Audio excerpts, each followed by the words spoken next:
Hello guys, Ace Comet Fan here. Today with my guest, Phoenix. He does. Yeah. Hi and there. Really sorry. hello guys. Kind of a bad start because today with my guest, Phoenix. Kind of a bad start because I was trying to work this with YouTube and Twitch, but apparently YouTube's not working for some reason. But we're still gonna have, I guess, discussion here on Twitch about Osea and Rouge's politics and actions prior to Ace Combat 7, which was the topic that was voted the most on the Facebook page. Meanwhile, I'll let Phoenix make a little bit of introduction of himself while I'm telling the people we're just doing Twitch this time. All right then. Yeah. Hello everybody. This is Phoenix signing in.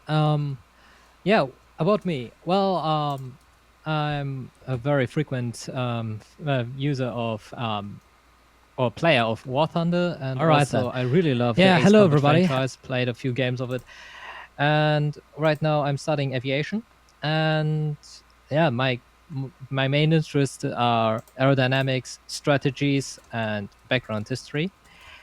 Well, about of course about how things evolve and so on, and this is something that really catches me about Ace Combat, as you see. The Ace Combat franchise gave us the opportunity to see how things could have evolved in another century or in another world, and it shows nice parallels to the things that happened in the real world. That's the main thing. The other thing is the possibilities to see not only real fighters fight each other, but also fighters and concepts which look interesting on paper, or fighters that never flew because the concept or the project was cut short. And these kind of things I really like. I really like to see. Yeah, that's basically my interest about it. That's right. Yeah. We're waiting for maybe another guest to come by to the discussion, but we'll see how that's gonna go. We don't have him confirmed as of yet, but we'll be looking at the live, the chat here on Twitch. So if you guys have any questions, just let us know. So today's topic is like I mentioned before, Osea and Rouge's politics and actions. So I think before we start the discussion, let's talk about what we know, what are the facts, before we talk about our own theories. We know that at least for Osea, we have the ending of Ace Con 5 where they just finished the war with the Ukes, and it seems to me like they grew up to a more word, I guess, leader in peace, like superpower. A little bit similar to what the US did after World War II, kind of the United Nations.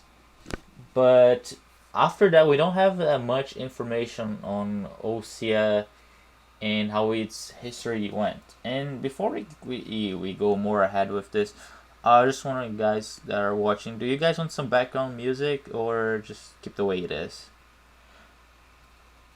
And so we have Osea taking like a really a lead on the. Actually, Phoenix, can you just check if my microphone is working this time? It's working properly. Everything is alright so far. Okay, good. And hello, JGQ8.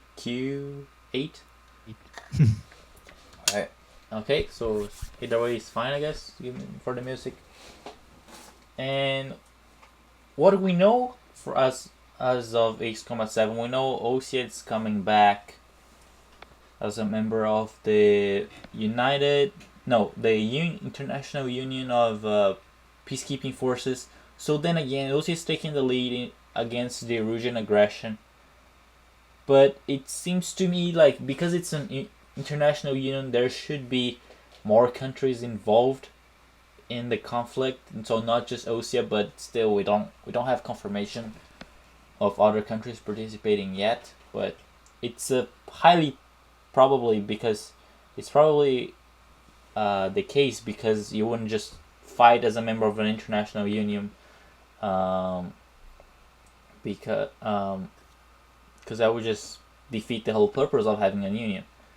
As for the YouTube, people are asking. I've tried, and it's not there.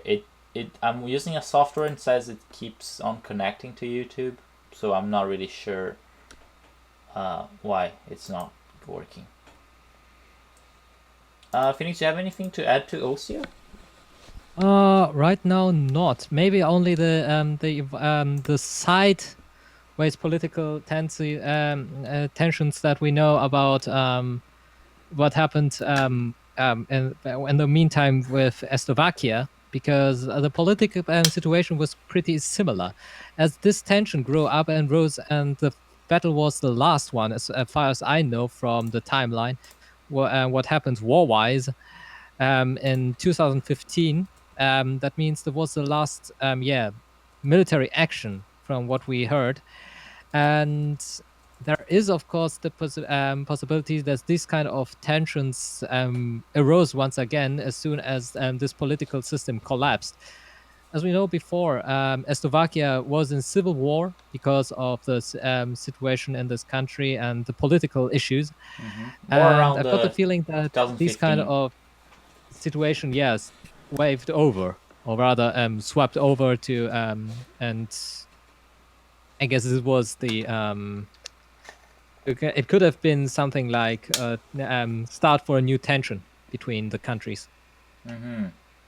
Yeah, a little bit. It's with Osea being part of an international organization. I think it'll be interesting to see how that organization itself, when it was formed, because then you have, well, why didn't they act on Slovakia with some kind of intervention during the Civil War, which was really bad. And for the people asking in the chat, Osea is one of the main protagonists in Ace Combat 0 and Ace Combat 5, but it's also an important country in both Ace Combat 2 and Ace Combat 3D, the game for the DS, which is the remake of Ace Combat 2.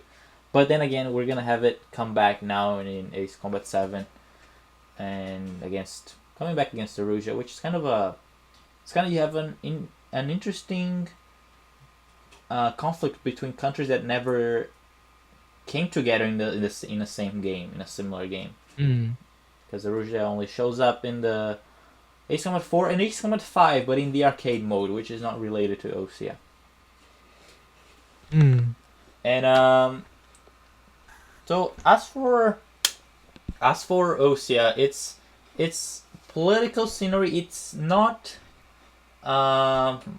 much known, because it's kind of abroad how it's gonna go up in the future. We're not sure if it's gonna follow the peace policies that we had with Harlington and if there's gonna be a stronger cooperation with Yuktobania in the international space, because they are like the two world superpowers.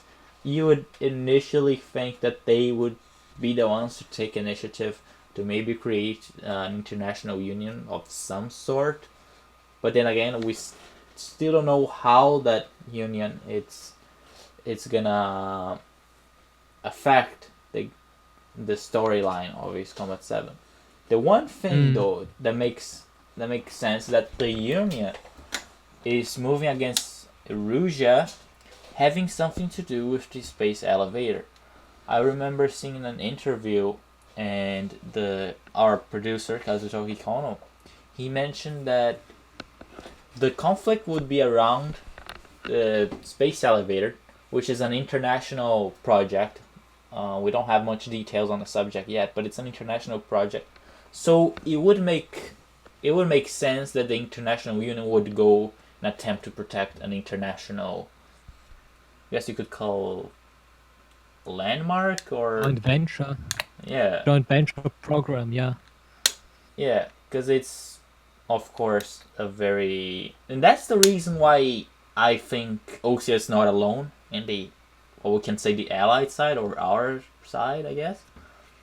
But of course, we still need to know the reasons behind what has led to the war. Yeah, most definitely. There are a few interesting things about the trailer. For example, that I think it was somewhere in the middle when it was the story about the magazine and the UAVs. Um, if you look at the magazine closely, it was printed in March 2006, Yes, and it's a very old one in comparison. And the exactly. UAV posted on it is actually the same UAV which was used in Ace Combat 6 for the Nimbus to coordinate the launch. So we can assure that by that we can have a little bit of a time frame where we are working.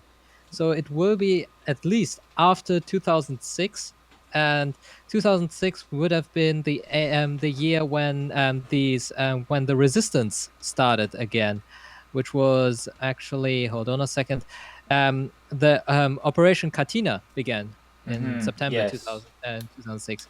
So we have this kind of information first.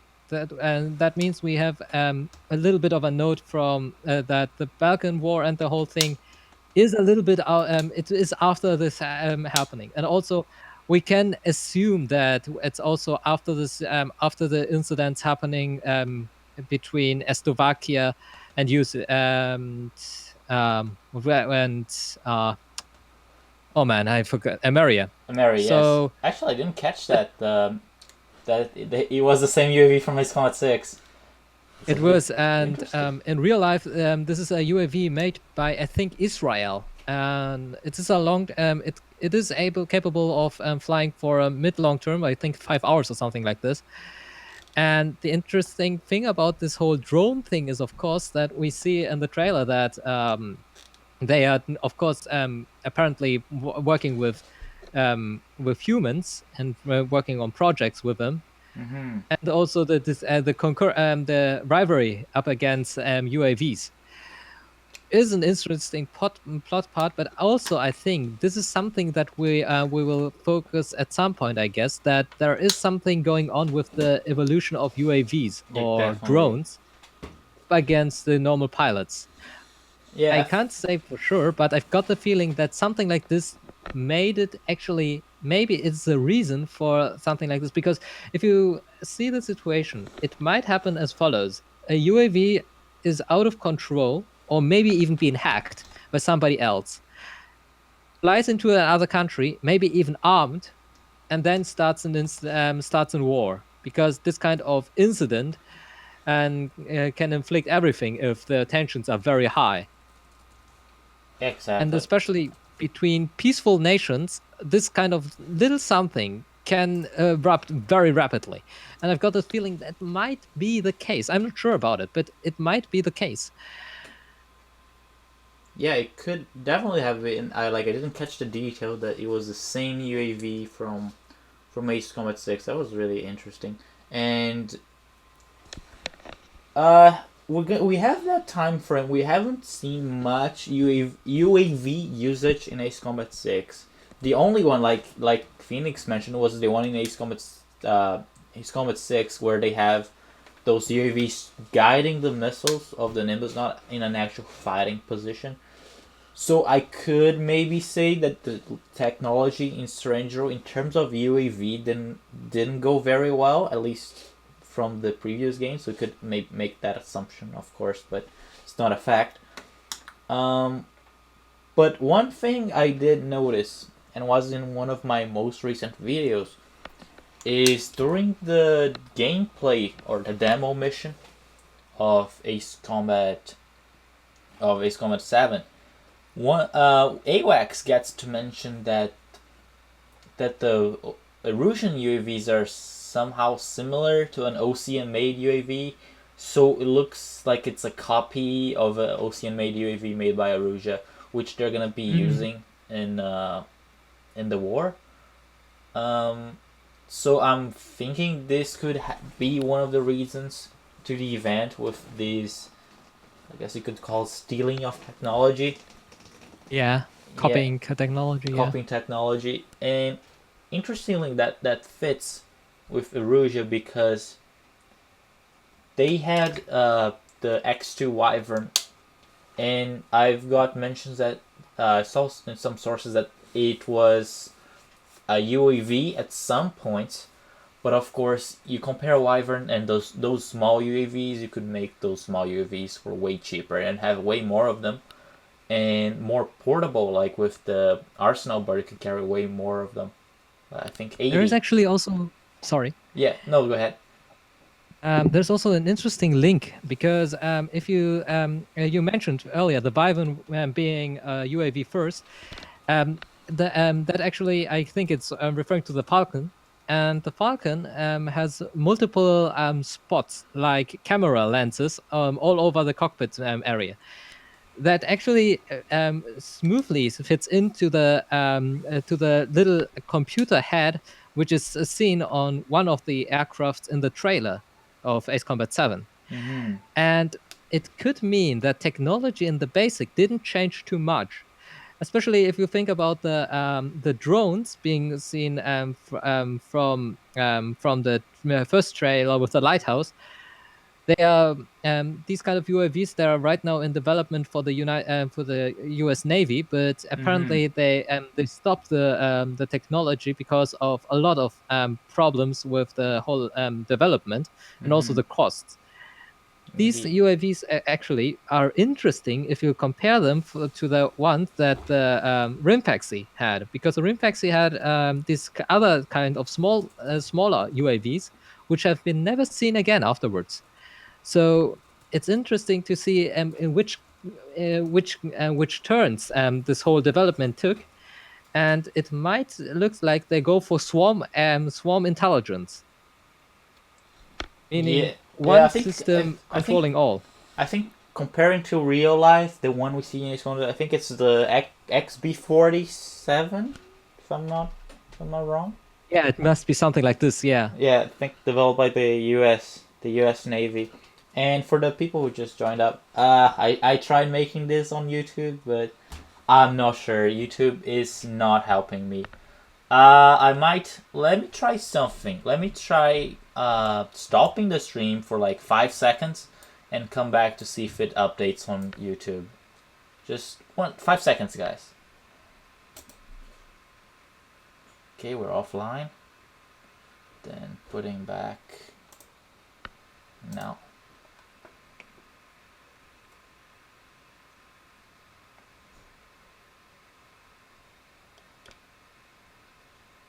Says connecting. If you see on Twitch, just let me know. I'm actually right now watching on Twitch. It's connecting.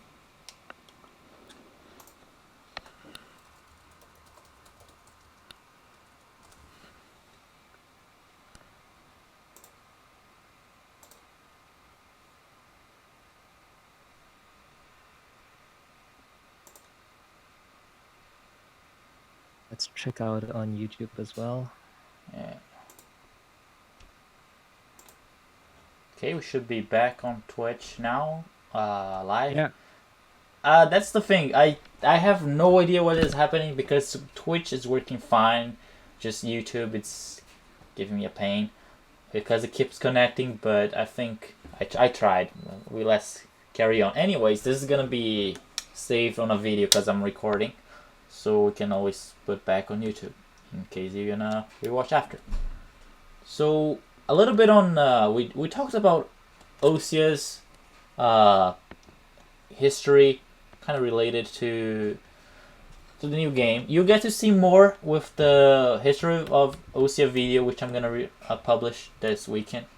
But as for Erusea, we had seen two main parts of its history.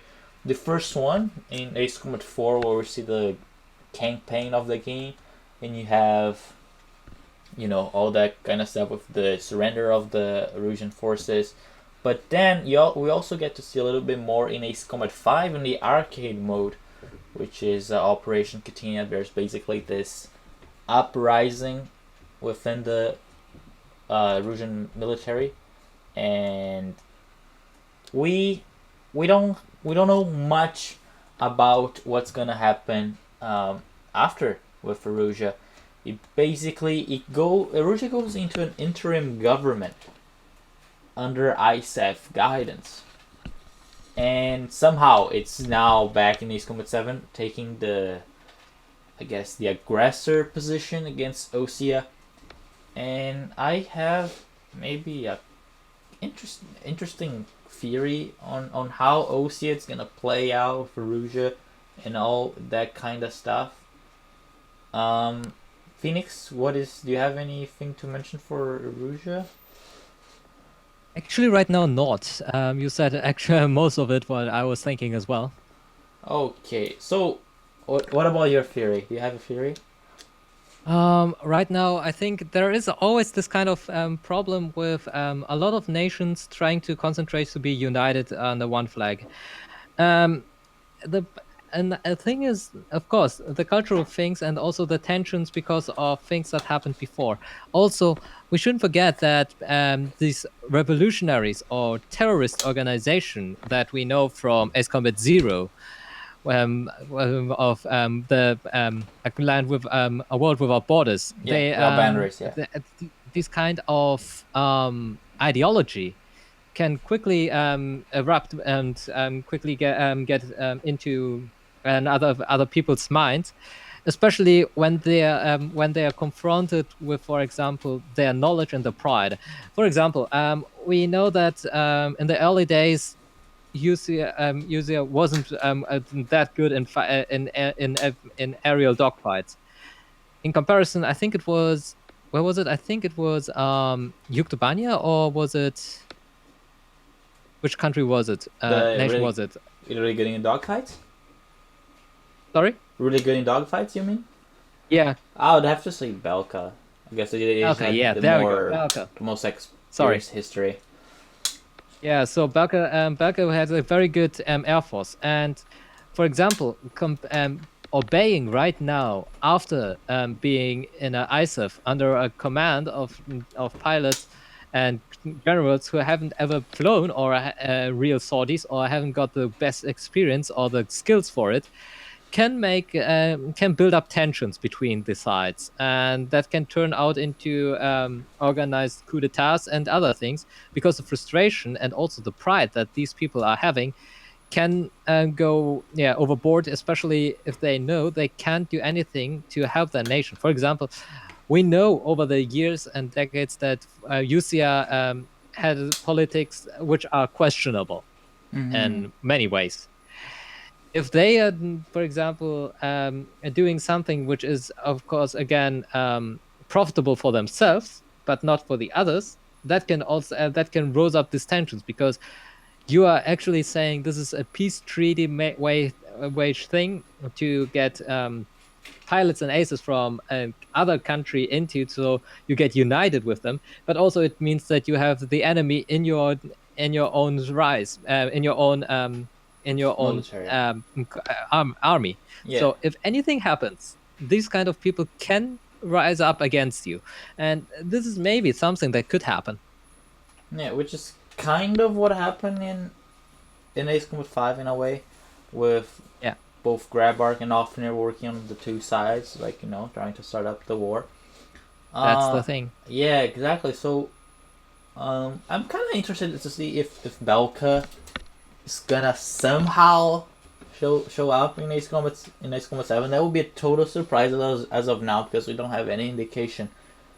But the thing about Belka and its Greyman group, like the people who manipulated both Osea and Yuktobania in Ace Combat 5, is that we don't know what happened to them after Ace Combat 5. There's no mention in the game that they were arrested, or they were found, or they were destroyed. We just don't know, and it's a really powerful organization. And especially if they are inside Belka or something. We know Belka has been the leading, one of the leading industrial nations before the Balkan War, and they really don't like having lost the war. So I don't know, they might come back to a round 2 of revenge with Osea, but then that's kind of the same plot of the other game. I don't think they would do that, eh? An interesting thing was that in the Lighthouse trailer, and also in the afterwards in the later trailer, the main theme of the Rosgrees is played. You can hear it obviously in the Ace Combat 7 trailer 1 with the Lighthouse being played on the piano. Yep. But also, if you listen to the second trailer and listen just for the rhythm and also for the accord and harmony, you hear that it is actually very likely to be linked directly with the song again.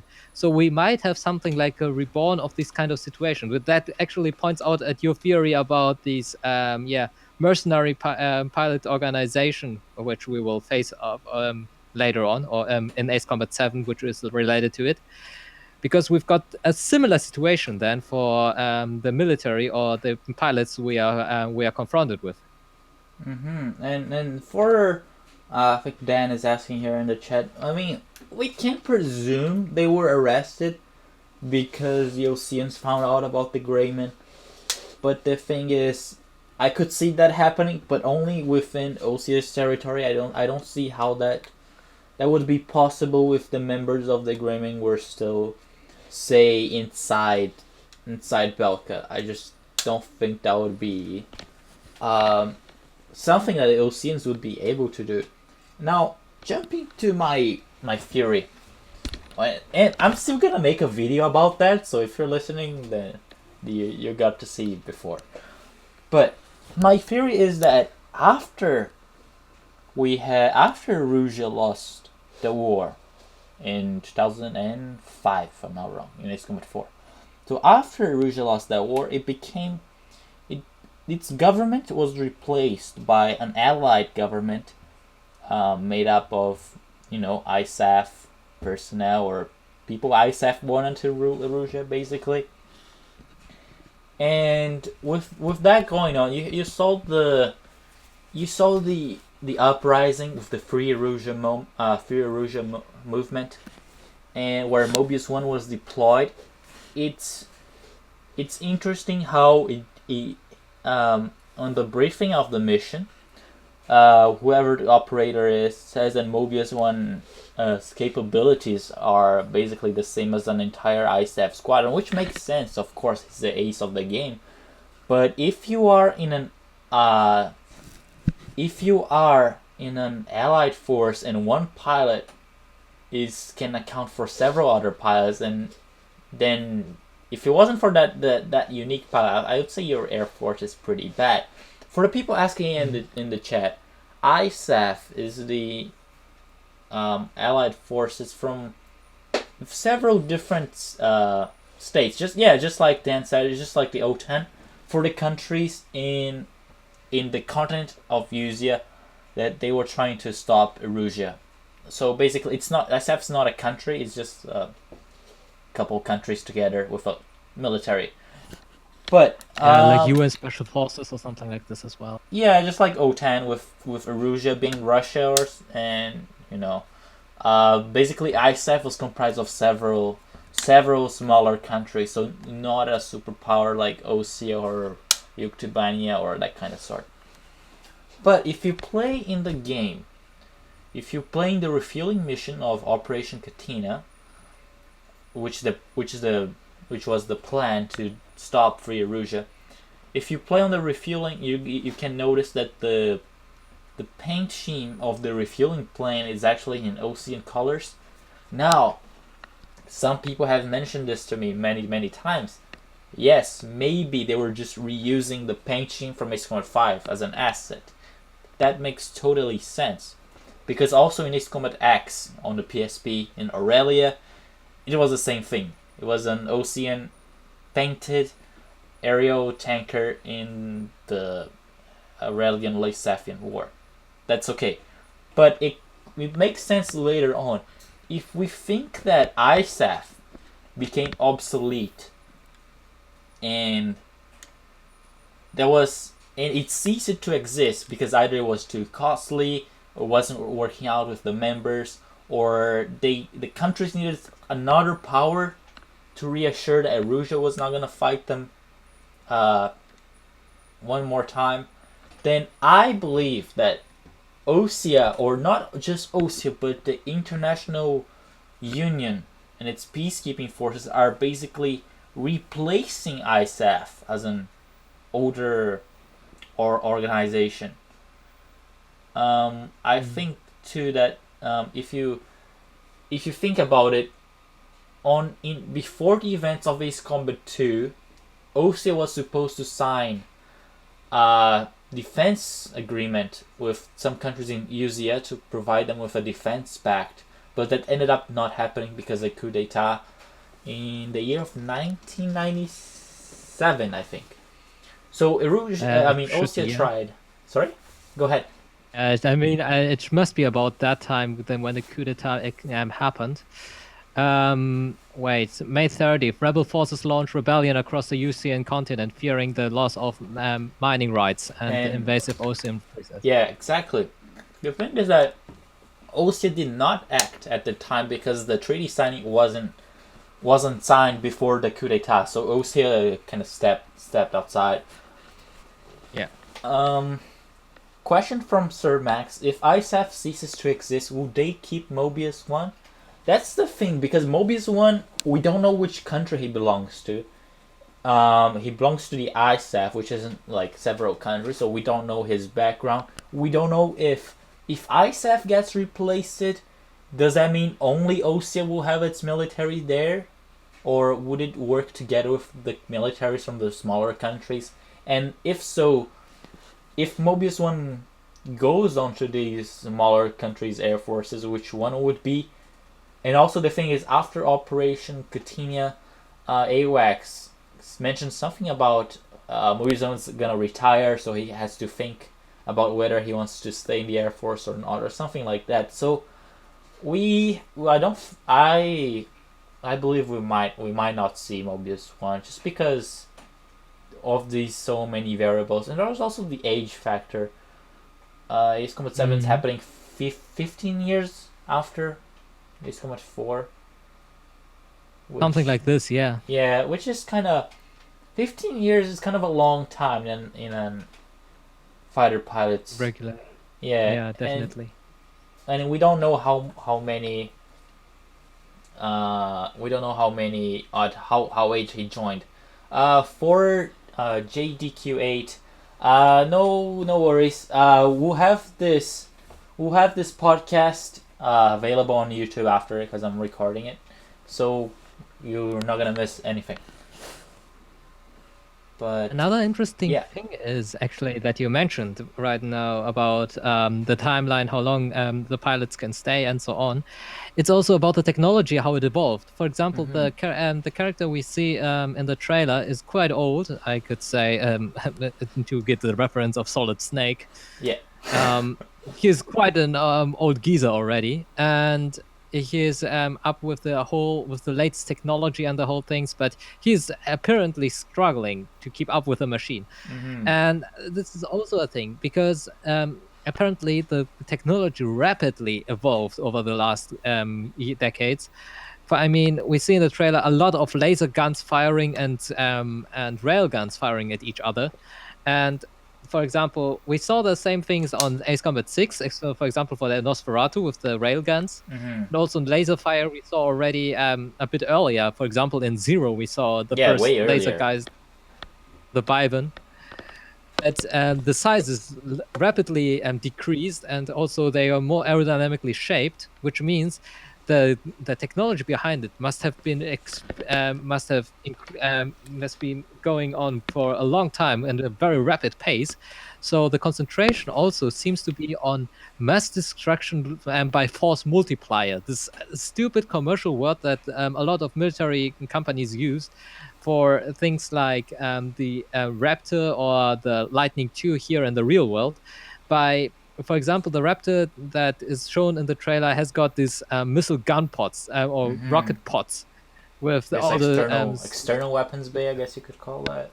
External weapons bay, you could say it, yeah, like this, like a missile pod, and then these kind of things are aerodynamically seen and also radar ways seen absolutely useless, and also they also add a lot of weight to it. So the only reason why you would carry them is because you have to fight so many targets and you've got to kill them all off. That could also hint on to the theory we had before with the UAVs, because UAVs are expendable and you can build tons of them. In comparison, it takes a long time to recruit one pilot. So we can assume that there is a lot of UAV fighting going on, or development going on. I'm That's just what I can think about. Yeah, I'm just worried about how much we're gonna face UAVs in the game. Mhm. Like just we saw with the Arsenal bird, like you know that little that no not that Yeah. little, but that huge aircraft that carries up to 80 UAVs, and I just want to see how this UAV combat will be implemented in the game. Because if you think about it, it doesn't matter how much ammunition we have, even in the arcade ammunition we get in Ace Combat, or going realistic with those external bay pods, and it's still impossible, I think, for say one F-22 to fight against 80 UAVs. That's just gonna be a Definitely. massive combat, scale much greater than in Ace Combat 6. And that's Yeah. then again just one Arsenal bird. And Which is incredibly so. To think massive, about only yeah. the power resources and the ammunition, it's a ridiculously big project. And Because that think about it as a big scale flying fortress, not the airplane, the flying fortress, but as a fortress in the air. That means this is a weak spot, which was revealed in the Second World War. Because if you've got one target, which is solid at one point, you can't do a lot about with it. If you can move it, it's an opportunity. But also it means you have only one target. If you destroy this one, you destroy the possibilities for them to enforce or to reinforce the troops which are already heading out. This can be a stronghold, but also it can be your weak spot. well, I think more on the Arsenal bird. It's not a weapon itself. It's more like you could say a tactical asset where its main point isn't to fight off you, but I think the Arsenal bird is more of a quick response uh, asset where you can have it hovering any area where you want to protect as a defensive weapon. So whenever an enemy fighter is approaching, you just release those UAVs, and they just go after him. So Mm. it's pretty immediate action. You don't have to wait for them the UAVs to take off. It's like 24-hour there. Like when you need it, it's there. Mm. So I think it's kind of like a carrier type of thing, but it's just more immediate. The one thing I wonder though is how feasible it would be big because I don't think the UAVs can come back to it without It's landing. really yeah, Yeah. it's hard. It would be hard because they had to decrease the speed to the same speed of the bird. Then they must be picked up one each other because there is no kind of a landing space, and also they have to be reset, refueled, rearmed, and put back into their position. It's a Yes. little bit difficult I don't because think that would be possible. I think maybe just like you said, the UAVs are just totally expendable. You just throw them away and hopefully they'll get the job done. yeah. Then on Um, the other hand, you have got to think but that means that one of these big carriers is only useful as long as it has its UAVs. As soon as it's run out of UAVs, it's too big for a usual landing, I guess, because the size is tremendous. So what you can do is actually like Sir Max is right now riding, basically kamikaze attacking in the end, because oh my there is god. not much you can do. You have this big bird, but you can't rearm it because for that you must in flight bring the UAVs there, stock them in the spots, then return and let it fly. I mean, refueling isn't the problem, but to rearm it, it's ridiculous. To It's a rearm it, and I tremendous think work. to reattach the UAVs because they are on the belly of the Arsenal bird, and I just honestly don't see how they detach. They also have to fold their wings to fit in, because you can Yeah. see when they drop, they have to fold their wings outside. Yeah. And I think one of the ways to think is, I don't know, like maybe you could return the Arsenal bird to base, but then you would need like a massive runway or massive space to fit it, and then you have all that time, putting the UAVs together back. Yeah. And as it is, if you had, I don't think they're just gonna have one Arsenal bird. Maybe the Arsenal bird is just like an aircraft carrier itself, not much as a fortress, because I don't see any special weapons in the Arsenal bird. No, it appears not to be, and this is the interesting thing, because you see, this is the Arsenal bird is actually right in between two scales of of these kind of carriers. The one would be the large scale, which would be like the Agaion, which is a flying fortress, literally, which has a landing strip with 8 aircraft inside and all the possibilities to start ICBMs.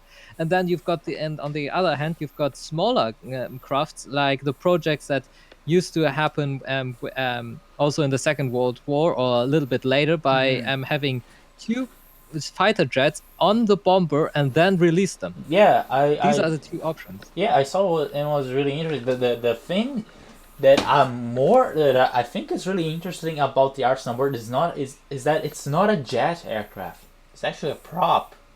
Kind of takes turbo.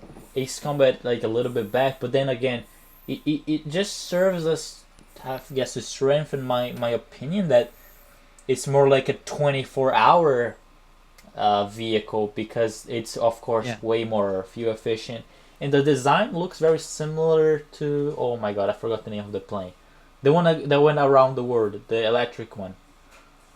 Oh yeah, I know what you mean. Yeah, Yeah, it's what was it? What's the name? I'll try to think about the name, but it looks very autonomous. Basically, it could be powered by the sun.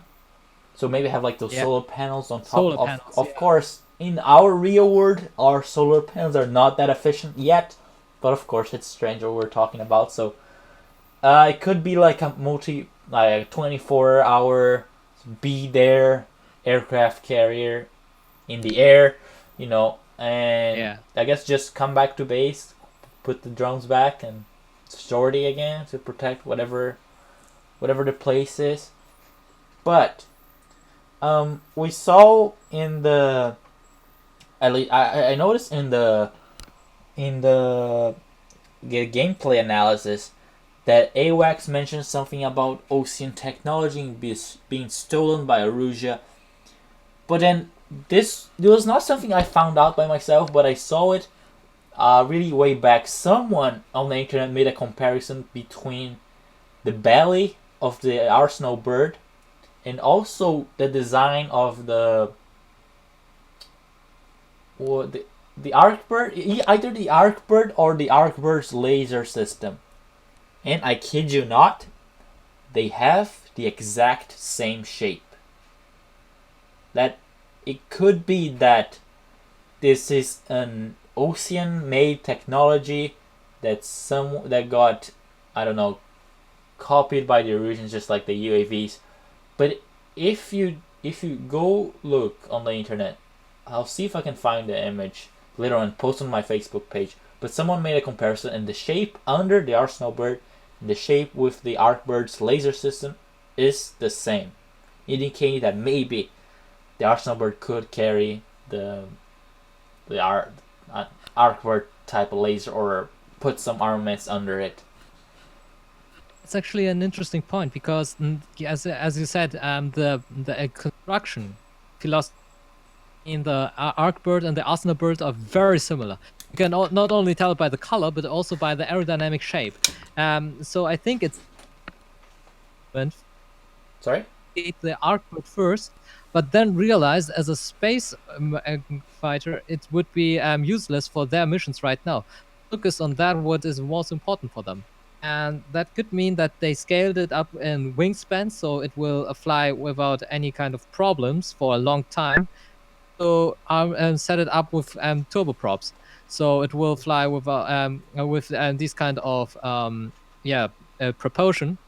To be propelled by propellers means it takes less energy, less fuel, and or less electric energy Mm-hmm. than you got to need for a jet engine. Of course it's slower, but it's just more fuel efficient. Yeah, it's just more efficient, fuel efficient. You don't have any pilots there. You don't have any actual people in there. So you could say the Arsenal birds, if there's more than one, they're pretty much expendable. They save money, and that means instead of just having one, you can have more of them. So you could have maybe an air force that's heavily into these UAV autonomous aircraft carriers, kind of complementing the regular air force or the normal air force with like actual pilots.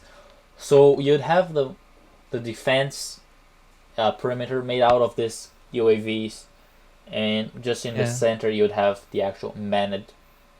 Because I'm not sure we know humans versus UAVs is gonna be one of the main themes in the game. So I can only assume that the UAV technology is becoming good, but it's still at that level where human and UAV it's kind of roughly the same, so they can still fight fairly against each other. I mean, I just watched again the Lighthouse trailer, and the other thing that shows that it must that your idea of a long-term or 24-hour stationed aircraft may be true is that the Arsenal bird has also counter-rotating propellers, which means that this is also very efficient to get more kinetic energy out of the propellers by less fuel efficient by less fuel. So if it electrically moved, that also means it's very efficient in speed and also in possibilities how long it will fly. So that Yeah, could all makes a lot of sense. and not like it doesn't have the disadvantage of the Agaion. With Agaion had like 6 refueling aircraft Yeah. that had to come with it, and I mean, if you think about it, like how often do these refueling planes come? Because that would take an enormous amount of gas just to have a guy up in the air, and never mind the other 4 escort flying. I mean, small flying fortresses. Yeah. So that Uh, means we yeah, have this opportunity to see how they try to reduce costs for energy, but also go with a mass attack. That means either they've got a lot of money on stock there. That could mean that the opponent we are facing is financially on a good position, especially to have so many UAVs. It costs a ton still. mhm. It doesn't matter how long it takes, it still costs a lot. And then also to develop something this big, this large scale projects, usually, even though that you do it as a joint venture with, I think, 2 or 3 nations in our real world, costs about a few $1 billion at least for one of these nations each. So we've got a country with a lot of money on stake and a lot of risk being having it goes like the winner takes it all. So this is maybe something that can reflect on the story before. Yeah, we're definitely gonna have to find out how, at least Hmm. not like how all these countries in Ace Combat get so much money to put in those weapons. Most That's kind certainly. of kind of interesting because that's how the Balkan War had its roots, because Balkan was spending Yeah. way too much money on the military, and then they got into an economic crisis because of that. But economically, it would be nice to see if they could explain how either Osea or how Erusea got the money to invest so much in in those special weapons. And like Dan said in the chat, it's good because it's an eco-friendly uh, super weapon with the arsenal, but with the electric powered. See, Project Aces is taking the clean energy, Clean energy for destruction. That's the new motto. Good. I mean, I see the title, Ace Combat 7. A hippie fucks you up. Clean energy of destruction. That would be maybe you have like this terrorist organization made up of environmentalists trying to save the world from destruction. Oh my god, that would be. Out the way, forest man! I gotta kill you all, man. We're gonna use UAV. eco-friendly UAVs against you, made of recyclable plastic and wood and all those biodegradable stuff. But yeah, that will actually make up of a cool story. Ambientalists form up a terrorist organization to save the world against pollution, and they do Ace that Combat by abridged. force. I should get more thinking on this here, but Yeah. oh boy. Now, talking about money, we somehow the countries needed to put some money together to make up that space elevator.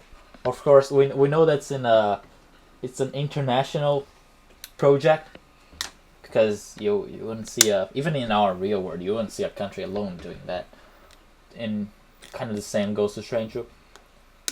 But the main advantage, and that's talking about more the elevator side, but the main advantage of having a space elevator is that you reduce the cost that you'd have sending stuff up into space, basically.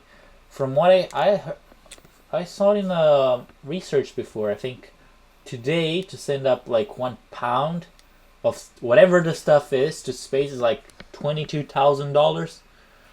And if you had a space elevator, not including the costs associated with building the space elevator, that would go up to like $1,000 or $2,000. So that's way cheaper. That would save way much more money to send up stuff to space. And having this space construction, that makes sense too with the UAVs, because they would need the satellites for the GPS and that kind of stuff. So That actually is sorry. Yeah, go ahead. That actually is a really good point, because think about it.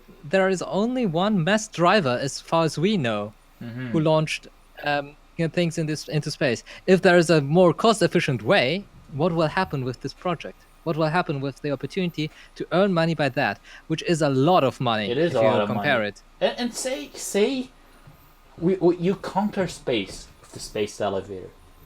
So if you take control, let's assume Erusea took control of the elevator for this theory, for this idea. So if Erusea takes control of the space elevator, he can go after whatever the other country's satellites in orbit, and then they would have control of pretty much the whole space, which they would need to operate the UAVs more effectively. So that's just a huge advantage. If you take, can you imagine the world of today where you don't have surveillance, you don't have satellite communications? That would be in a military point of view, that would be an extreme advantage to take that opportunity to control space. Yeah. And another thing is, if you compare that also with the situation, another thing which looks for a price problem is the fact of the aircraft being shown in the trailer. There is this 104 Starfighter, an aircraft which was built in the 1960s, and it is involved. It is actively flying in this whole situation, which looks ridiculous. But maybe it shows us that they are struggling to finance the aircrafts. They are down to the bottom and scraping the last bits of it. That's the main reason why maybe they try to use a lot of them as UAVs, because they even lack the number of pilots for it. Because they try to. I see two options for the F-104. Either because the enemy is so technology, enhanced or capable, you could use an older fighter to not be, under threat of enemy whatever, Hacking or something like this. yeah, hacking or something. That's one of the ideas. But of course, with an older design, it would be so much harder for you to, go against the very modern UAVs. On my other idea is, maybe this F-104 won't be in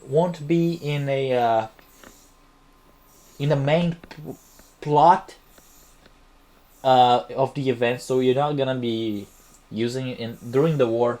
It's more like something that happened in the past, cutscene ish. So this aircraft was definitely important for some reason. That's why it's in the trailer. But not related to the Osea and the Erusian War, but something that happened before.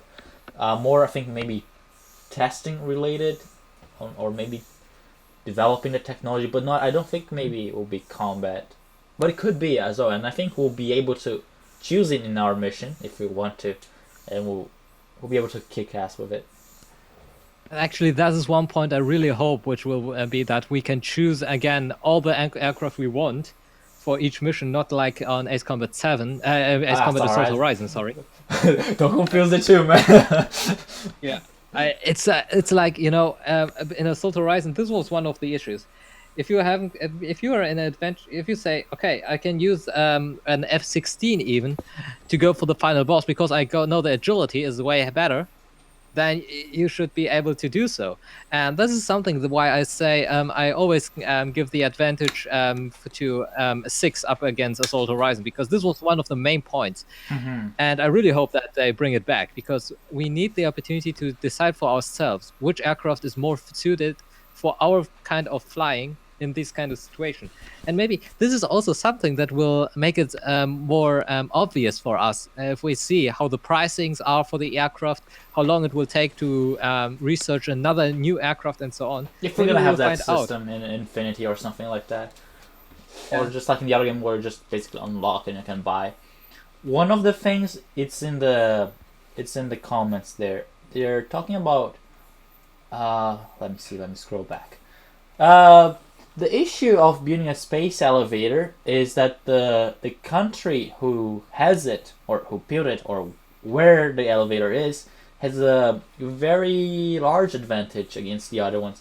For Ace Combat 7, we had interviews that confirmed that the elevator is it's an actual international effort, and it's gonna be located in an island on the southwest of Usea. We don't know exactly where, but Mr. Kono said somewhere in the southwest, and I don't think there's any major nations there.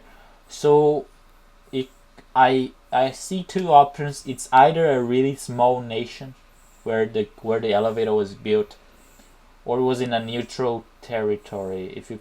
If there's a neutral territory, like, that's not a nation, but I mean, it would be something like the South Pole or something like this. Yeah, something like that, but or maybe the territory became something like that, like a South Pole kind of territory, which is international. And because the space elevator is just so important, then you would need definitely someone defending it, or like some kind of military presence to ensure no country does anything bad, which then would be a task for the international union to defend the elevator. Then you would see Osea maybe being the one of the countries. I don't think they would just put one, but you would definitely need to.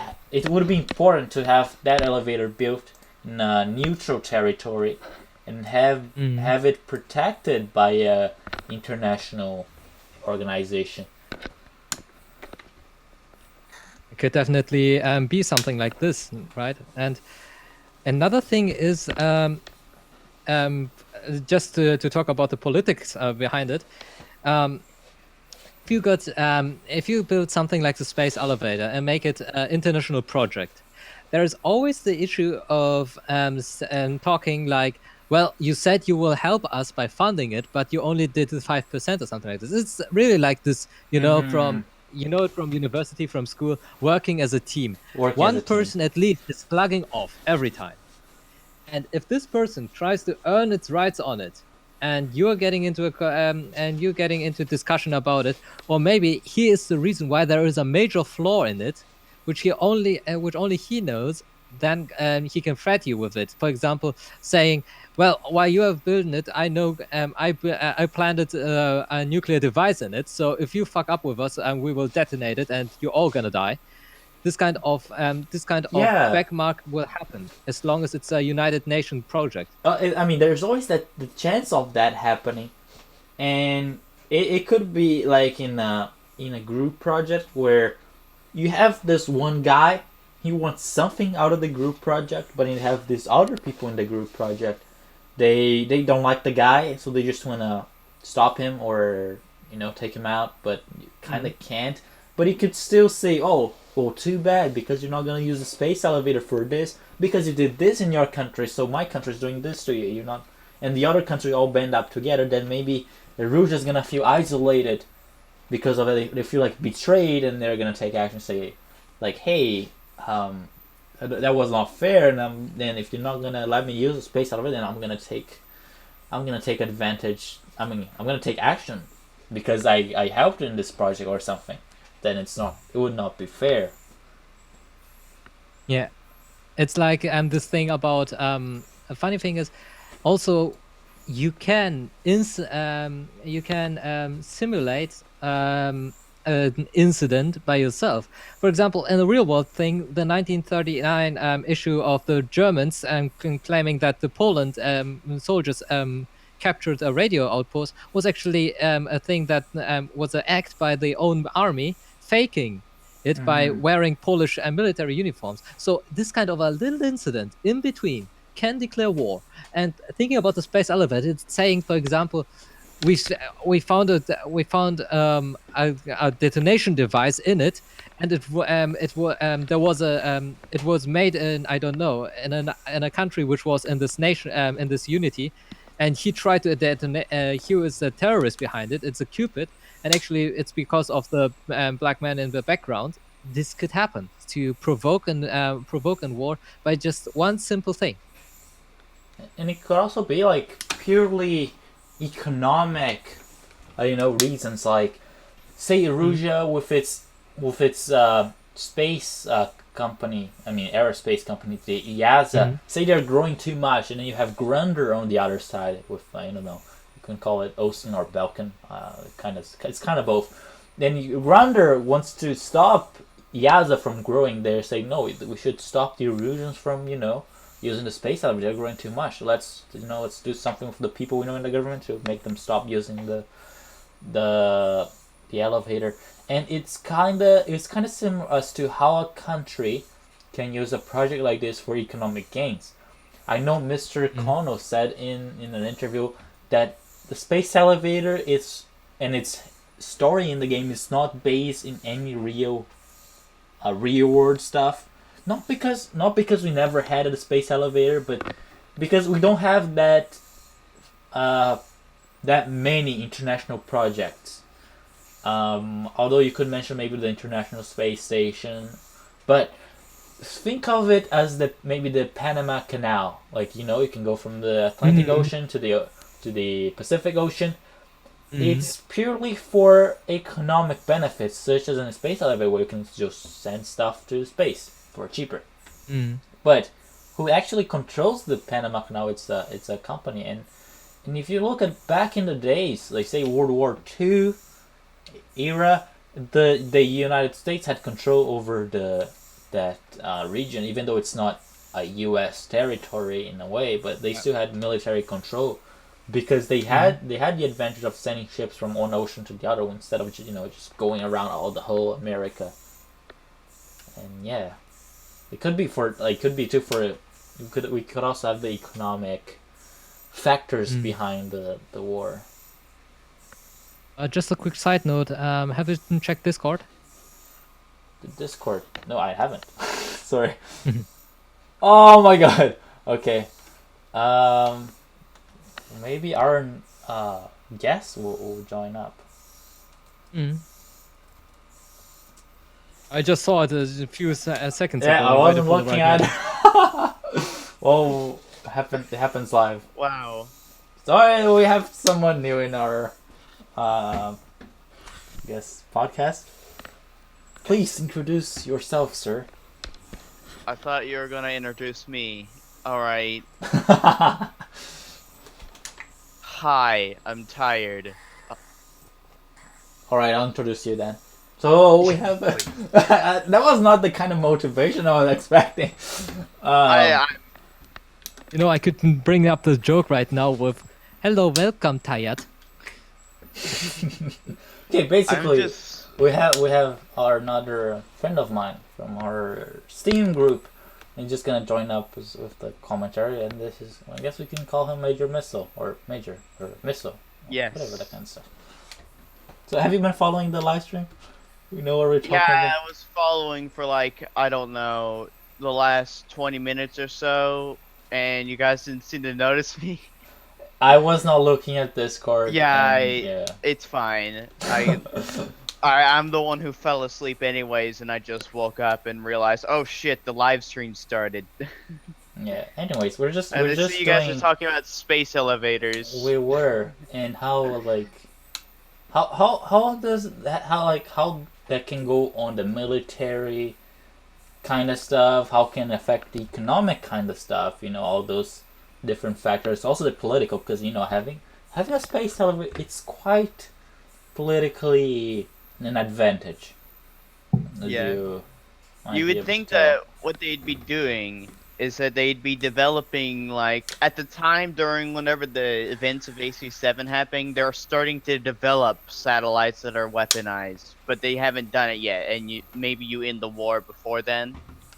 Well, they kind of did that with the Soh, but with a cheap um with a cheap way of getting access to space, that of course using satellites, it's a much more feasible and cheaper way of Yeah, using our military. I know from the game, Tom Clancy's End War.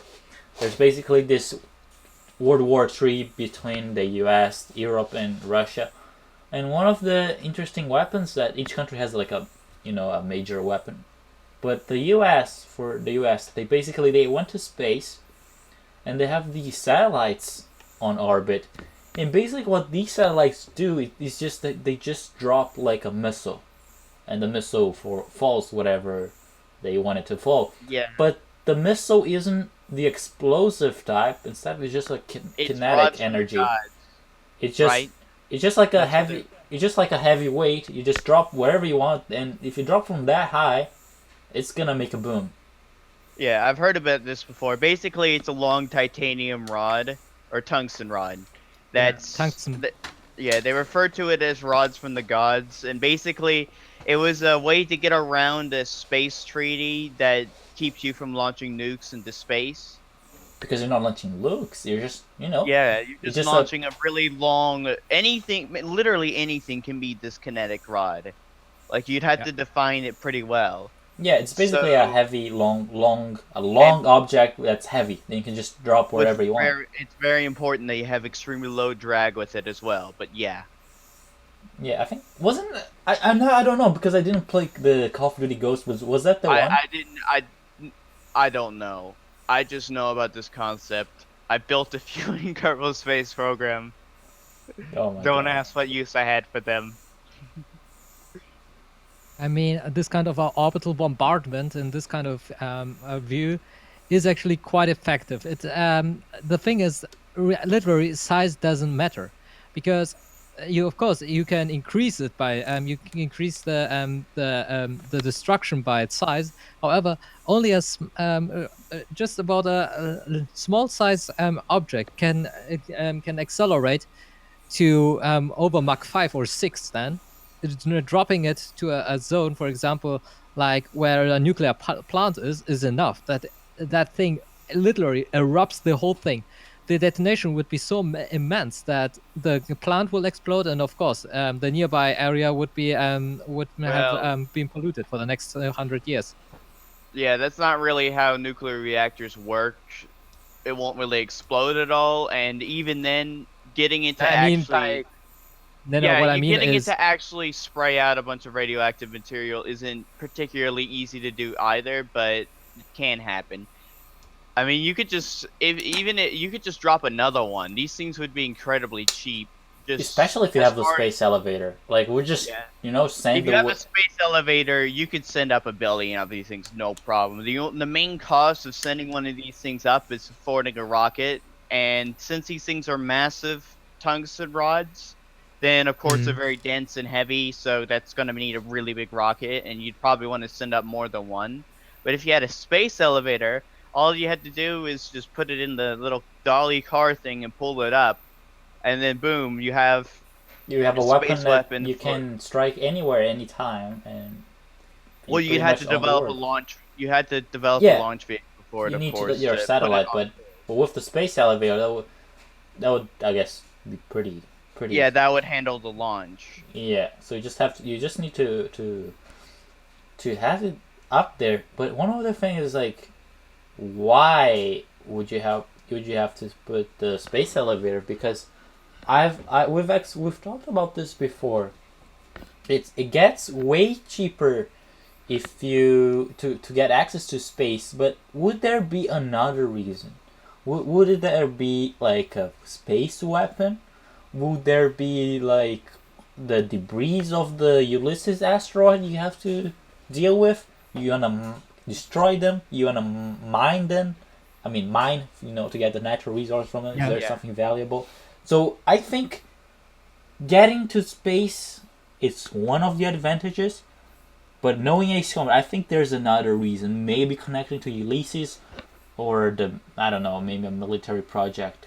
Maybe that's just the excuse, Ulysses. But in reality, they just want to blow shit up with it. Well, not because Very it smart, was yeah. it was an international effort, but someone wanted to take control. Make Belka great again. Make Belka great again. Yeah, just drop the nukes. On a dump. This then titled. Oh, okay. Jokes aside, another reason for an elevator of this scale would be to use it for yeah, specific operations, military related. For example, right now the military, especially the U.S. military, is working on the supersonic flying objects like they are meant to launch into space and then come back in a rapid speed of I think Mach 8 or something like this and drop then to another part of the Earth and within 10 or 15 minutes, which is ridiculous in speed. But this kind of idea could, of course, make it very easy for you to deliver a great amount of weapons or arms to one point or something else. So it can come up handy for this kind of a quick reaction system. If you know, or if your space elevator is very quick also in launching the whole thing, which usually is not the case, then it would have even a double advantage, making it very fast and very flexible. I think was one of the things. I think the U.S. too. They tried to create. Uh, in the Cold War, in the last state, they had like I don't know remember the exact name, but it was like the Star Wars project, which basically Star was Wars, like yeah. like basically having your satellites up there in space, and if your enemy fires like a nuclear missile, you just fire another one and it intercepts, and basically you Yeah. get the whole advantage on when it Well, comes. that's been a thing for quite a bit of time. Ballistic missiles and anti-ballistic missiles. Mhm. I mean, a Patriot can probably shoot down a ballistic missile, but it has to be put into position beforehand, so you'd have to know it's coming. Hmm. Yeah, but then if you have your thing on space and you always have a watch as to where your threats can come from, and you could get to in position easier, I think, and faster. And one of the other projects that I heard, I think this was from a game. I don't think real life, but basically in the game, the U.S. wanted to have a quick response team. So think like a CO's team or something. They would have put this team in space, and then a satellite or something. And then they could drop this quick response team of infantry in like anywhere in the world in like 1 hour. Like Yeah, it could be. that's not how it works in real life at all. You'd have to Could be deorbit burn dangerous. yourself. Yeah, that's first. Yeah, first off, that's dangerous. Second off, you have to do a deorbit burn, and you have to do that on the opposite side of the planet to lower your periaps into the atmosphere. And to do that, you have to do that. Basically, you're waiting like for your orbit to reach the opposite side of the planet where you want to go. Like I said, you burn periaps, and that lowers your velocity, therefore allowing you to go into the planet's atmosphere. And you can be shot down. No. Well, yeah, I guess you could be, but it's really hard to do that. The problem is that it won't take like an hour. It will take it won't take an hour. It won't take like minutes. It will take like 15 minutes or so just to get into and deorbit. And yes, I guess technically you could be shot down, but it's not. It takes a while. Isn't Oh, I that? don't know. Aren't you referencing like something related to Halo though? Wasn't that like one of the I things? don't know. No, The I you actually- had the ODST. Marines. Ah, I was actually thinking about the other game that I mentioned, Tom Clancy's N-War. It's like a strategy game. I actually. I mean, the drop shock troopers in Halo, I'm surprised because they drop really from the orbit straight into hell, and then I always ask myself, if you land, doesn't your feet hurt or doesn't you beat your tongue, because it really got like boom straight into it, and then you suddenly drop out without any minute of a rest and you just start shooting. It's ridiculous. Yeah. I would need Halo's- at least an hour to get to get back into position. Halo doesn't give a shit about reality. That's Yeah, just- that's literally, At yeah. least Ace Combat does in a way. it does in a way, but there's always something batshit insane that's somewhat feasible, but in reality, it's just pointless and really stupid. Chandelier. Yeah. Yeah, I think we're kind of If you're getting gonna off get rid of topic, an but asteroid, just launch a nuke one of those good old Belkin nukes into space, which they have many of, and detonate the thing right next to the asteroid and force it off course. That's what you would do. Hell, you could even get it to if you calculate it all right, you could capture it into the planet's orbit, and then you go. Now you got an asteroid to mine if you want to. But Just drop on your enemy if you don't like it anymore. yeah, but judging from the Strange Real universe, They probably wouldn't do that.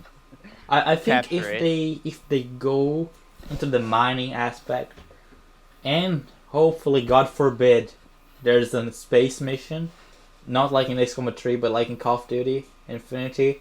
I hope that doesn't happen, but I think that would be too much. But You know. what, you don't want a space mission in AC7? Uh Actually, I thought of something. When we look at the F-104, do we see the very end of the tail in the trailer? Maybe Yeah. it's an NF-104, the rocket booster Oh. assisted F-104. I would Good have point, to check good that out point. again. Maybe that's what I heard you guys talking about it. Maybe that's the entire point of the F-104 in the game. It's actually an NF-104, and you use it to get up really high for whatever reason for a special mission. Oh, like Oh, I swear to God, if that happens. Yeah. I have to analyze more on that. Or just, like we know like how COD went its way, how Battlefield went the other way, and how COD failed. Just don't want Yeah. that to happen because it looks from the looks, Well, the lasers and stuff. so in Ace there's a Combat. different. I don't think the reason why COD failed was because it's futuristic. It's because people stopped giving a shit about the game. But I don't know for sure. I think it just changed it too much. Yeah, One well, thing- it's the same shit every single time, and their market is starting to expect that now. But when they changed it up, that probably pissed them all off. But as I like to say about the situation, good riddance. Yeah. One thing that I just what I remembered right now was from the first trailer, that person in the astronaut costume, or rather in the suit, at the middle point of the space elevator or something like this. Why is she standing there? Yeah. I mean, if the space elevator is working properly, why the heck would a person send that right there? And Is she how did had you to get plan a there? nuke or something? And how did you get there? Oh, You know, you had an emergency up there in your space elevator and you had to go down the stairs. Like what? The, yeah. you know, how do you get there in the middle of the space elevator on the outside part of it? I Well, mean, you that would did. be a great picture. You know, for a great meme, like 5 hours later, running up the Well, stairs. yeah, you have to keep in mind that trailer was kind of done in a shoddy way. So I'm kind of wondering how that trailer connects to the game because it was made so long hey, ago that I don't even know if we're gonna have this the astronaut because we don't see any mention to it in the newer trailer, or you know what I mean. They could have just, I don't know, maybe changed the yeah, concept of the game, and I just don't know if it applies or not to the first impression that they wanted to give us. it's quite Um, obvious that it was that cutscene was probably done by a third party that didn't exactly know fully what's going on. Maybe I don't. I mean, it nah. can't be certain, but I think that's what's happening. It's one of those teasers that comes out that barely has anything to say about the game, but gives you a general taste of what it's about. In a way, Thing is, yes. actually, in the trailer, in the latest trailer, right? There are a few other UAVs. One of them is the so-called Barracuda, which is in the real world being developed by the Italian and the Germans. It's the one which looks like a small-size normal fighter aircraft. You mean the one that's Um, like in a formation of five? I think it's pretty short yeah, in the. right, that one. Yeah, Okay. Yeah. that one, which is actually the development-wise was utter, sorry for the word, bullshit, because the aircraft really was under all expectations, and they had to crash the whole project at some point. If I remember correctly, the Barracuda is actually a funny idea to have as a I would say as a kamikaze UAV, because the aircraft is massive enough to that you can plant one or two little warheads in it, but otherwise it's utter useless because maneuverability is absolutely crappy, and it flies way too fast for usual operations. Because if you want to turn it around to get another flyby, you've got a turning rate of Texas. It's way too fast. It doesn't fit into its project. And the other thing that I wanted to mention is in the latest trailer also, the scene where you can see the F-104 and F is actually as also over the desert, and it feels like it's over this test facility, which really remembers of the Air Force Base where also the tests for the in the real world for the F-22 and so on happened. I You I mean Area actually forgot how 51 the name was. or the No, it's Eagling the Air Force was Base? Edwards sorry, Air Force Base, I think. Yeah, yeah, Edwards. Yeah, California. it reminds more like Edwards Air Force Base. Mm-hmm, definitely. That's so it might be just a test program for something new, like a new artificial intelligence to fly these kind of aircraft, and the whole thing is actually not piloted, not flying by a pilot. Mm-hmm. This could be an idea because they usually like to use old aircraft which they can't use anymore to test things like this, because if it crashes down, there's not a lot of wasted money to it. You just use an old aircraft, and also if it improves and it can succeed even the capabilities of a usual pilot, that means this system is very efficient. And you can put in a better aircraft then. That's the point, yeah. But yeah. if it crashes, it's not like you just spent $23 billion to destroy one aircraft of ours, which was which was desperately needed on the front lines, and you can say, hey, come on, buddy, chillax, it was an aircraft you wanted to destroy anyway. So this could be one of the points for it. Mm-hmm. Well, Also, the wouldn't you maneuverability probably of the aircraft is crazy. wouldn't you probably use something more like an F-16 for that then? For example, Well, that's depends the on thing. when For they example, started what though, the United States is doing now. Sorry. Yeah, maybe this. Yeah, maybe because they started it. they could have the Mhm. Erusians could have started like earlier. Just it wasn't. It took maybe some time. Like that's what I think. I think Ace Combat 7 takes Well, place in two time periods. So one was the actual gameplay, where you're gonna fight, and another one, not that you play on it, but you hear about it in the cutscene or in the I see. storyline. So in this is Wait, is okay. that- Back in the day, then we were testing the UAVs and the F-104, and you That kinda would just- explain the 2006 magazine. Yeah, maybe something like, maybe it doesn't have to go, maybe even go earlier than 2016, because it's a magazine. It just talks about stuff after it happens, right? So could have started development earlier. Just that wasn't. Could be a point, yeah. Yeah, I'm not sure how much we're gonna focus on like the past, if we're gonna have a mission on it. Looks like, because it shows the cockpit view from the F-104, but I don't know. We'll see. Another interesting thing is that this F-104 is performing a very tight maneuver when it does its aileron roll. Move that is, especially with that speed, very hard for a normal human being to maneuver and to control with. Especially the F-104 wasn't really one of the most capable aircraft for maneuverability. The wings were way too short. But being able to take out these kind of maneuvers means that there is a computer behind it, because otherwise you aren't able to. Especially not at that speed, because it appears to be at least close to supersonic, if not if it isn't even supersonic after all. So these kind of things. You do remember that this is Ace Combat, right? And it does not give a shit about G-forces on the pilot. Well, it Yeah, does of course, mention of G-forces course, though. It does mention G-forces in the trailer. It was like the guy was pulling Yeah, almost but like as far 12. as the actual gameplay goes, Yeah, in the that's when gameplay. the reality breaks down and they start to talk about, and it doesn't care anymore. Like you get 60-something missiles per mission. So Yeah. when the actual okay, gameplay starts, I feel like it kind of actually breaks out of the canon a bit. But but like as far as the effects of what you've done, it's all the same. Well, it's still it has the game has to satisfy both the story mode and the I know. The gameplay.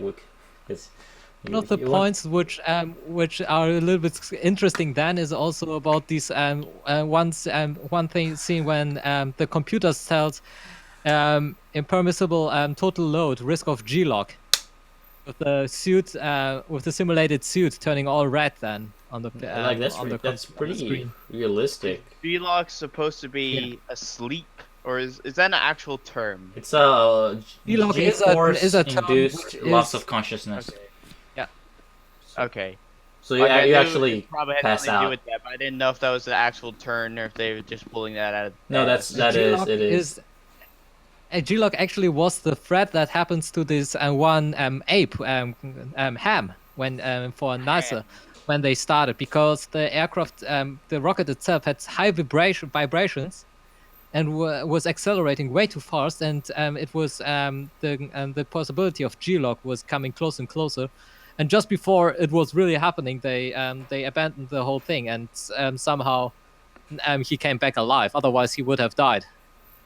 It's the situation. G-lock is actually it's very easy in a fighter aircraft, especially in the latest generation, to get into G-lock if you don't have the restrictions.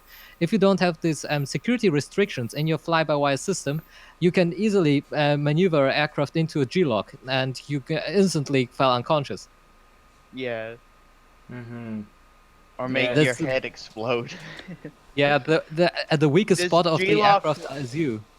Does G-lock refer to just simply losing consciousness, or does it mean you lose consciousness and then you die pretty much? No, it just means it depends on how bad it is. Yeah, how You can- bad? you- I understand how G-forces I mean, affect the you human could- body, but what I'm saying is, like, let's see.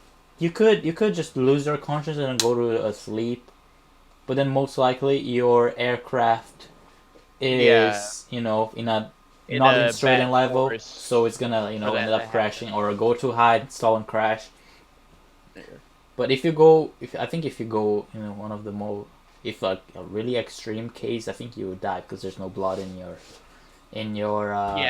brain. For the people asking, G-lock, it's G-force induced loss of consciousness. Basically, you're pulling so many G's that the blood goes through your feet, so there's no blood on your brain, and that's not good because you die, or you can And you then know, just pass out. there's the reverse, which doesn't happen as often because The, pilots don't like to pull down. the negative But G's. It's yeah, and then yeah blood goes into your head, and it's way too much, and yeah. now it. And First then you you. start. I mean about the G lock.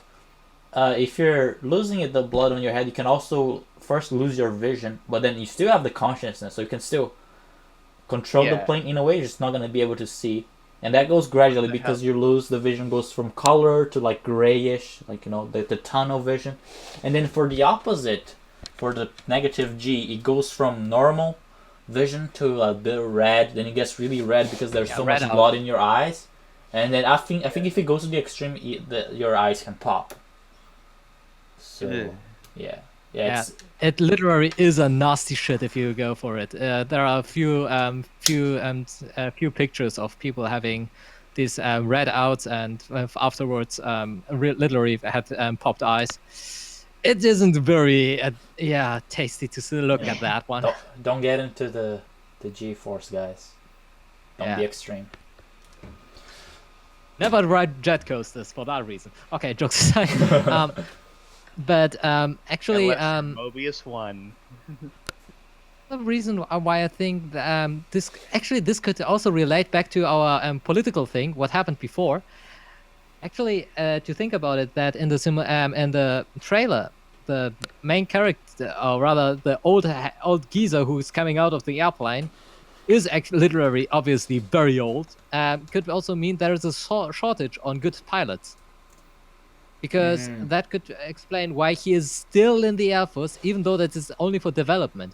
But that means that there is a kind of a lack of pilots or recruiting, which can be used and reasoned by two things: either financial shortage, or two, the military itself gets less attention from the government. Or less If the manpower. military gets less attention from the government, could mean that the military gets frustrated and then turn out into a coup d'etat. And then just go and say, well, we're not getting enough pilots. We gotta focus on the UAVs. That's all we. That's all we can do. There you go. Yeah. And Yeah. I don't know. It could make sense depending on the ending of the Erusian War and this kind of war. We don't know the details, but you know, sometimes in wars you end up losing a lot of your population. We don't know how it was, but that could have been a factor which led to we don't have that many pilots anymore.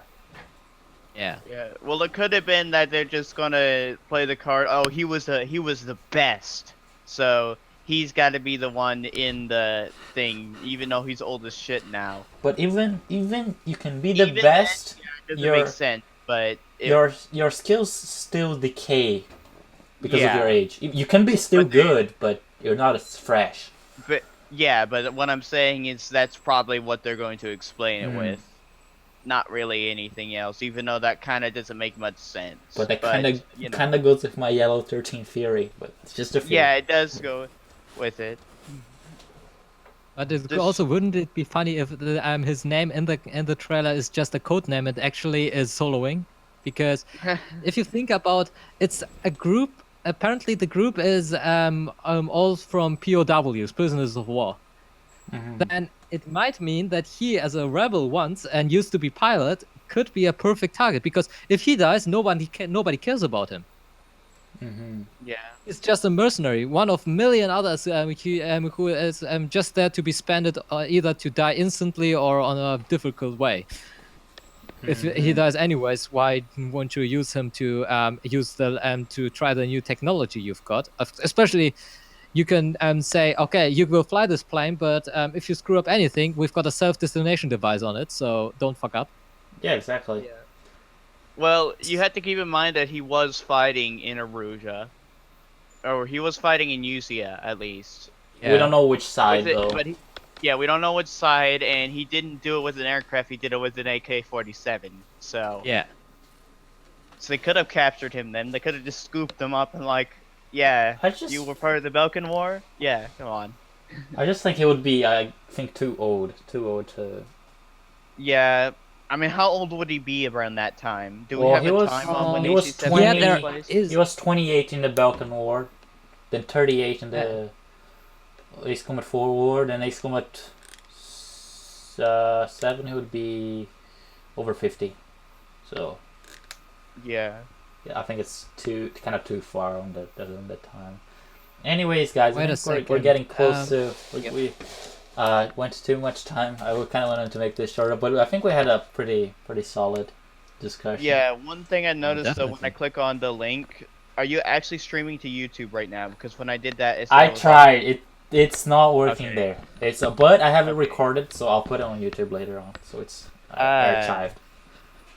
But I'll try to Alright. solve. I'm sorry for the guys who kind of missed it on YouTube, but I have no idea why this software wanted to piss me off today. Mm.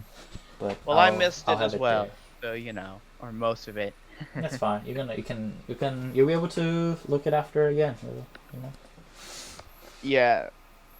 Man, next time I'm gonna pay attention to the clock so that way I don't just fall asleep. And I Okay. stayed up later. I stayed up till like 3 a.m. No, 4 a.m.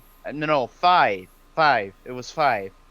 Because I was thinking, oh, ACF is gonna get back on because of the conversation we had, and then I look at the time and like, oh shit, and I'm like, okay, maybe I'll just try to rest and not fall asleep, and then I'll be not extremely tired. But no, of course, I fell right asleep. Anyways, just thanks a lot, guys, for joining up. But I know, Dan. It's already time, but I think we should make like a 1 hour, maybe half an hour podcast like later on. Just don't want to get too long because other people can check on the video on YouTube. If it's like a 4 hour video, I don't think they'll check. But we'll try to do this like on a weekly basis, so keep the content fresh and not into a too lengthy discussion. So it's kind of like a more episode kind of thing. But then again, thanks to Phoenix for coming out here. He was actually the one who had the idea of making the podcast, and Major for coming as well, even though he was kind of sleepy. Well, it was kind of my fault though, because I didn't look at the Discord. He was calling me. Any message left from you guys? Oh, well, Any idea what we'll be talking about next time? Or no? We had some. We still have the voting poll on Facebook, so we might get like the second topic and then the third next topic, and next one would be about borders, huh? About nations. nations, philosophy. What is a nation? That kind of stuff. Oh, great. Oh, that's gonna be A lot of things to a talk. lot of fun. So. Yeah. Right, yeah. From my side, thank you everybody for watching. It was a pleasure to be here today, and hope to see you back soon again. Well, see you in the skies and stay safe. Major. What? I'm just gonna stop. What? You have any final actual words? Oh. Cheeky breaky, I'm Doc. I don't know. Okay, bye guys. Thanks so much for Goodbye. coming, and hopefully next week we'll have Thanks some for more coming. content for you. Don't come back.